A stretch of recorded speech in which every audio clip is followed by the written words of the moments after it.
Assalamualaikum dan selamat pagi. Anda sedang menonton MG Flash 7 Mac bersama saya Khalis Kadir. Kita ke berita utama. Kementerian Dalam Negeri KDN mengesahkan usul tambahan jawatan Presiden dan Timbalan Presiden UMNO tidak dipertandingkan telah diluluskan. Perkara itu dinyatakan menterinya Datuk Seri Saifuddin Nasution Ismail dalam satu kenyataan hari ini.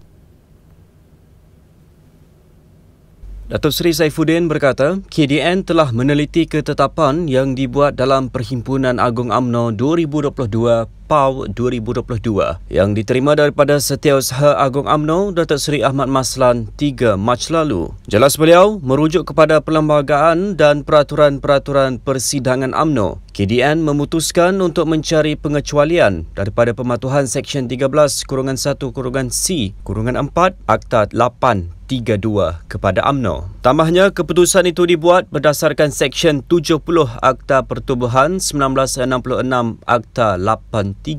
Semalam media melaporkan Datuk Seri Saifuddin memaklumkan beliau belum lagi melihat surat Jabatan Pendaftaran Pertubuhan ROS berhubung kelulusan terhadap usul tambahan PAU 2022 supaya jawatan Presiden dan Timbalan Presiden UMNO tidak dipertandingkan. Katanya beliau belum berkomunikasi dengan mana-mana pihak berhubung perkara tersebut memandangkan baru tiba dari Manila, Filipina. Sabtu lalu, Presiden UMNO Datuk Seri Ahmad Zahid Hamidi memaklumkan sudah menerima surat daripada KDN yang mengesahkan pendaftar ROS menerima usul parti itu bahawa tiada pertandingan bagi jawatan Presiden dan Timbalan Presiden UMNO. Katanya tindakan ROS mengesahkan usul tiada pertandingan bagi jawatan berkenaan membuktikan keabsahan keputusan dibuat pada Perhimpunan Agung UMNO PAU 2022.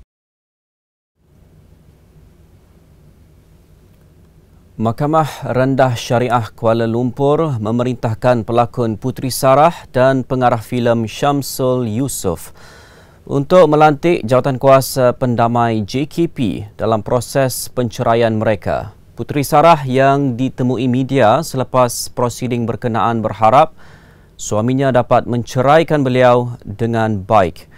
Bagaimanapun, Syamsul enggan memberi sebarang komen ketika ditemui media. 16 Januari lalu, Puteri Sarah atau nama sebenarnya Puteri Sarah Liana Megat Kamarudin selaku plaintiff telah memfailkan permohonan cerai menerusi Tetuan Akberdin & Co dengan menamakan Syamsul atau nama sebenarnya Muhammad Syamsul Mat Yusof 39 tahun selaku defendant. Ia susulan krisis rumah tangga mereka sejak 4 tahun lalu menemui jalan buntu. Krisis itu turut ditambah dengan pengakuan Syamsul yang bernikah dengan Ira Kazar pada awal tahun ini dan dalam masa yang sama Puteri Sarah enggan bermadu. Terdahulu, Puteri Sarah yang ditemui media ketika tiba di perkarangan Kompleks Mahkamah Syariah Kuala Lumpur berkata beliau redha dan berharap proses perceraian dengan suaminya dipermudahkan. Beliau yang tiba kira-kira jam 9.30 pagi itu kelihatan tenang dan tidak putus dengan senyuman. Pelakon jelita itu juga sempat memohon maaf kepada petugas media yang menunggunya seawal jam 8 pagi dan memberitahu beliau agak terlewat kerana sibuk dengan urusan anak-anak pagi ini. Puteri Sarah dan Syamsul mendirikan rumah tangga pada 8 Mac 2014 dan dikurniakan 2 cahaya mata, Syekhul Islam 5 tahun dan Sumayyah 3 tahun. Berita seterusnya, satu kaedah kawal selia bagi menjamin keselamatan aplikasi dan peranti diguna pakai penjawat awam akan diteliti. Menteri Komunikasi dan Digital Fahmi Fazil berkata, Cyber Security Malaysia CSM telah diminta meneliti beberapa aspek penting berhubung isu keselamatan, terutama membabitkan media sosial. Kita tidak mahu satu berlaku apa-apa pelanggaran terhadap Akta Rahsia Rasmi contohnya.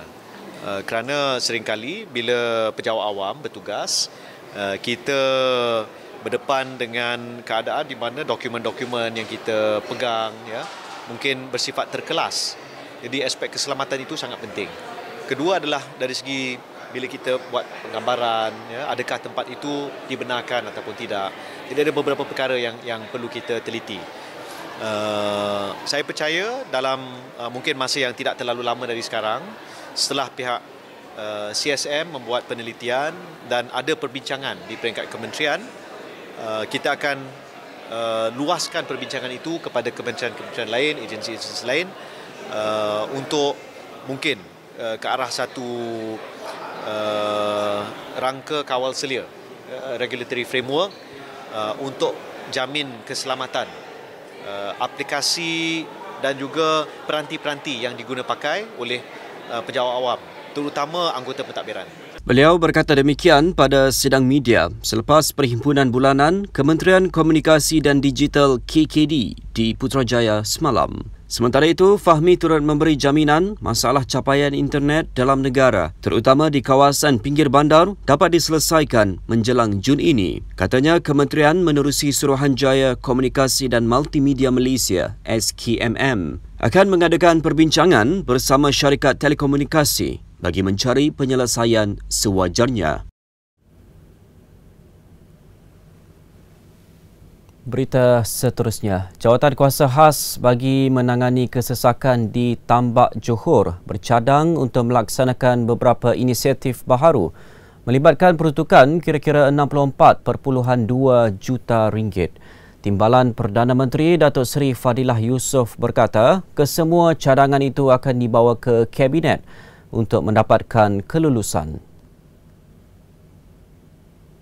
Menurutnya, antara inisiatif baharu yang dibincangkan ialah penggabungan Dewan Penumpang Bas di Kompleks Sultan Abu Bakar di Gelang Patah dengan anggaran kos 25 juta ringgit. Tambah beliau, cadangan lain termasuk menaik taraf kaunter pemeriksaan lori baharu dan bai pemeriksaan Jabatan Perkhidmatan Kuarantin dan Pemeriksaan Malaysia (MAKIS). Ia melibatkan anggaran kos 30.6 juta ringgit serta membina tandas baru untuk orang awam dengan anggaran kos 8.6 juta ringgit. Katanya inisiatif itu diambil susulan pertambahan jumlah pengembara yang menggunakan Tambak Johor setiap tahun meningkat.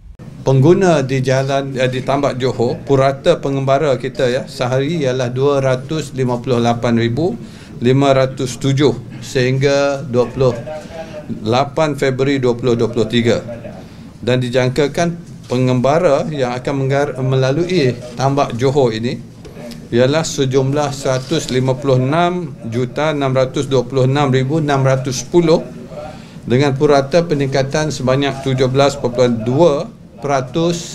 pada tahun 2025. Beliau berkata demikian pada sidang media selepas mempengerusikan mesyuarat Jawatan Kuasa Khas itu di bangunan Parlimen semalam. Tindakan Kerajaan Pulau Pinang meluluskan usul pengisytiharan kekosongan 4 kerusi ahli Dewan Undangan Negeri Adun Bersatu menunjukkan DAP dan UMNO takut dengan kebangkitan rakyat terhadap Perikatan Nasional PN. Ahli Parlimen Tasik Glogor Datuk Wan Saiful Wanjan berkata, kedua-dua parti itu cuba menggunakan segala saluran yang ada untuk melumpuhkan suara rakyat di negeri itu. Di peringkat persekutuan, apabila seseorang itu dipecat ataupun apabila parti secara keseluruhan keluar daripada sesuatu gabungan, maka itu tidak dianggap sebagai lompat parti.